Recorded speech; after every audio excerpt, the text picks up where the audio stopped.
Bueno, había un proyecto millonario que anunció el ministro Hernández Solminiac en su oportunidad para mejorar la infraestructura. Se habló de miles de millones de dólares y solo en modernizar carretera había una fuerte inversión de capital. Pero lo cierto es que tenemos ciertos problemas que son producto del crecimiento obvio de las ciudades, de la gente, de la población, de las condiciones de vida. Hay más autos, más gente sale por las carreteras, lo que es una buena señal de progreso. Lo que pasa es que hay que tener contrato con las empresas que vayan evolucionando según la necesidad del país, no según la necesidad de la empresa, porque si no estamos perdidos. Pero sobre este tema y las medidas que se han entrado a discutir en la jornada de hoy de cómo enfrentar esos fines de semana largos, por lo pronto, hemos invitado a don Francisco Fresar, que es ingeniero civil en transporte, y que nos dé una opinión más técnica de toda esta discusión. Don Francisco, ¿qué le ha parecido el debate a propósito del taquito aquel en Angostura, que hizo honor a su nombre? A ver, aquí los técnicos tenemos opiniones muy técnicas, somos bien poco políticos y la verdad es que a mí me ha parecido bastante ingenuo la respuesta a las soluciones que ha dado el ministro Goldberg y, por supuesto, no da lugar las explicaciones que han dado los operadores de las carreteras. Recién, por ejemplo, escuchábamos al ministro Goldberg que el plan que anuncia para Viña del Mar requiere todavía la aprobación o el visto bueno del Ministerio de Hacienda para evaluar la rentabilidad social del proyecto. O sea, tenemos para años. No, sí, es un tiempo, y eso es bueno que se sepa, que las obras en que se ejecuten, desde que se deciden, se autorizan y se ejecutan, pasan por lo menos 5, 8 años, porque todavía no está el visto bueno del Ministerio de Hacienda. Pero solamente me quiero referir al tema que él decía, que falta la aprobación de la evaluación social de parte del Ministerio de Hacienda. Y en los proyectos de transporte se considera básicamente dos variables, que son el ahorro del consumo de combustible y el ahorro de tiempo de viaje de los usuarios. Precisamente las dos cosas peores que todos sabemos que ocurrió el día sábado y que ocurre en cualquier fin de semana en nuestro país. Es decir, se gasta más combustible porque la congestión es sinónimo de ello y todo el tiempo que pierden los usuarios en cola son precisamente las dos cosas que persigue el Ministerio de Hacienda que no ocurran. Y si eso es positivo, es rentable, socialmente, se autoriza las obras. Sin embargo, es precisamente lo contrario lo que ocurrió eso y lo que han defendido en estos días el gobierno y, por supuesto, los operadores privados, que poco tienen que hacer. Ellos tienen un negocio, tienen que rentabilizarlo, entonces mientras no tengan algo a cambio, no van a hacer ninguna innovación o ninguna mejora. Francisco, es que algo que decía Alejandro me quedó dando vuelta y creo que la forma en que lo miran es así. Hoy día, de alguna manera, se resguarda el negocio que están haciendo las autopistas, más que lo que pasa con nosotros los ciudadanos que, ojo, aquí no nos hacen un favor, nosotros pagamos por pasar por la autopista y no se paga barato, además. El punto es, y ya yendo a lo bien exacto, vuelven 280.000 vehículos el domingo. De aquí al domingo, ¿se puede tomar alguna solución para que todo sea más expedito? Y lo otro, ¿hay soluciones rápidas para evitar el atochamiento que se vivió el sábado? Sí, o sea, cosas inmediatas, por ejemplo, que se puede hacer es dejar todo hacia Santiago y prohibir en ciertos horarios, por ejemplo, que pudieran pasar vehículos de norte a sur. Como se hacía antes, camino a Valparaíso, como cuando se hacía había antes los regresos el domingo en la tarde, claro. O cuando se preveía que había mucha congestión. Es una medida inmediata. Ahora, otra medida, por supuesto, que es levantar las barreras.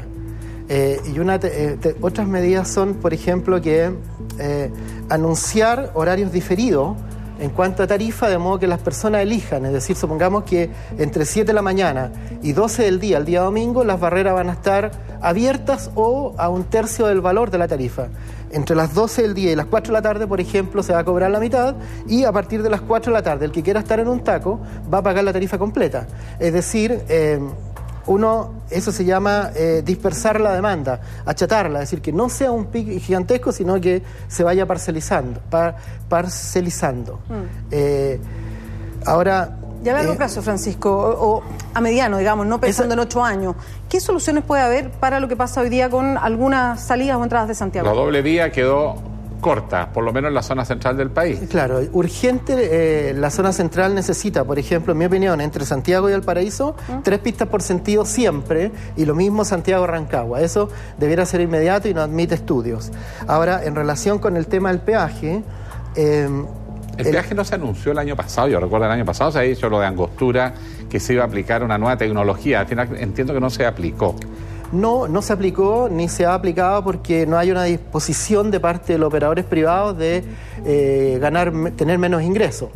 Todo lo que se haga por favorecer o disminuir los tiempos, para el usuario significa que los operadores de las carreteras ganan menos dinero. Sí, pero además me explicaban incluso, por ejemplo, eso de levantar las barreras y un pago posterior o con un sistema, por ejemplo, de TAC, etcétera, dejan de recibir el efectivo, lo cual significa que hay varios días entre que uno hace uso del servicio y que la empresa concesionaria cobra.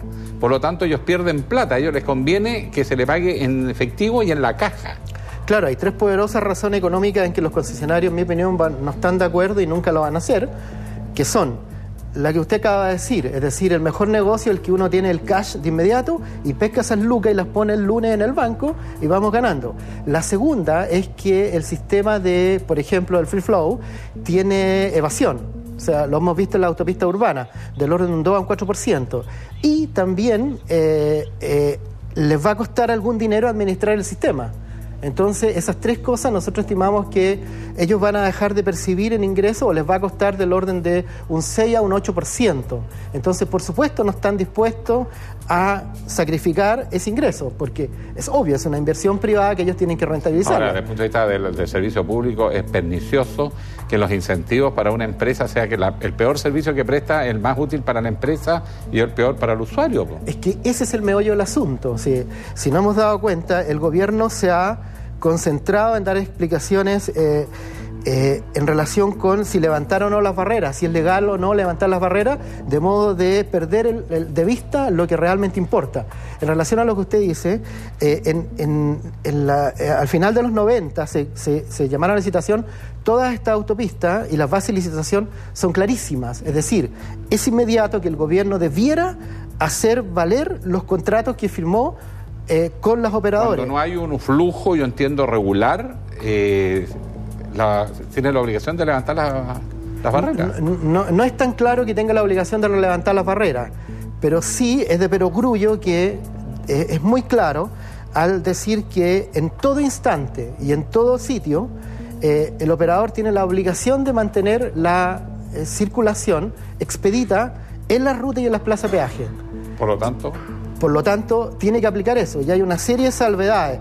En caso que la congestión, por ejemplo, en las plazas de peaje, en la cola más corta, sea 5 minutos en un periodo de 2 horas, un mismo mes, debe tomar medidas urgentes. Antes 5 días, claro, y tiene un plazo de 6 meses para resolver.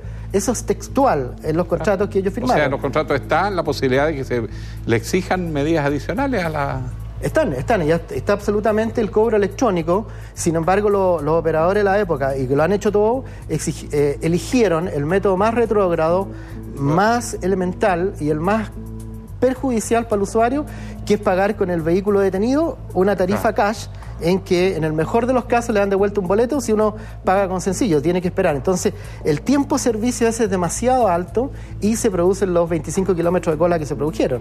Y por otro lado, por ejemplo, en ese caso de 25 kilómetros de cola, las bases de licitación son tan completas y tan efectivas si el gobierno hiciera valer esos contratos, que establece, por ejemplo, para la autopista del Maipo, que cada 5 kilómetros la barrera en la mediana debe ser removible, de modo que si hay una emergencia, los vehículos de emergencia puedan optar por ese retorno o generar un desvío.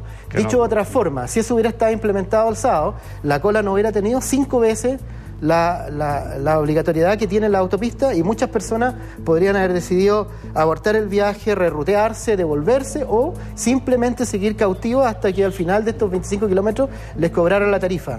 Y otra cosa importantísima que dicen las bases de licitación, que cuando haya problema de congestión, el concesionario tiene la obligación de avisar antes de entrar a la autopista que hay problema de congestión y cuáles son las demoras, etcétera.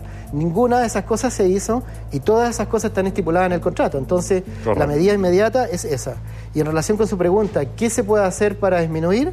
Bueno, es inmediato que podrían poner el sistema de cobro automático que tiene la autopista urbana. Es decir, uno va a 100 kilómetros por hora y no disminuye nada su velocidad, a la velocidad que sea, 50, 80, 40, pasa y lo detecta. Si uno no sintiera el pitito en el auto, no se daría cuenta que le están cobrando. Esa es la tecnología que debieran implementar y eso se resuelve en un par de meses. Es decir, a lo mejor para el año nuevo no vamos a estar reunidos en torno a este tema cuando ya todas las concesionarias pudieran tener este sistema. Muchas gracias, Juan Francisco. Francisco Fresar, ingeniero civil en transporte. Clarito de que el tema tiene soluciones y a corto plazo. Esto no se puede seguir postergando. No es razonable cada vez que hay un fin de semana largo que la gente se torture con ese sistema.